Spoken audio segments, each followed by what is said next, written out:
మావా. నేను ముందే పెట్రోల్ పోసుకోమని చెప్పిన. ఈ అడవిలో మనకి పెట్రోల్ దొరికే మార్గం ఎట్టా తెల్లదా? పెట్రోల్ చెట్లే. ఇదేంద్రా ఇది కొత్త వ్యాపారంగా ఉండదా? పెట్రోల్ చెట్లు కూడా ఉంటాయా? చదువుకోలే మీరా. కొబ్బరి చెట్టుకి కొబ్బరికాయలు కాస్తాయి, కొబ్బరికాయల నుంచి కొబ్బరి నూనె వస్తుంది.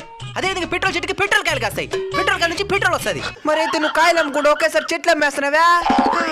ఇప్పుడు కాలం మారిపోయిందా? కాయలు కాసిన సోపు వెయిట్ చేసిన మధ్య ఈ కొమ్మ నేరుగా పెట్రోల్ ట్యాంక్ లేసినావా, అదే లోపల కాయలు కాసి పెట్రోల్ తయారవుతా ఉంటది. ఎంతిదే? 5,000. 5,000? రేయ్ తెలివి లేదా నీకా? ఇంక జీవితాంతం మనం పెట్రోల్ పోయాల్సిన అవసరం ఇచ్చారా? సరిందా? అయిందండి. అందుకే పెద్దలు చెట్లు పేర్లని తెలిసి పెట్టుకోమనింది. పెట్రోల్ వాసనే వస్తున్నది. తొక్కరా కిక్కరా, తొక్కరా కిక్కరా. స్టార్ట్ అవ్వలేదు మావా. ఎక్కడ రాయిడా? ఇక్కడేదో కారు ఆగిపోయినట్టుందా? డీజిల్ చెట్లే.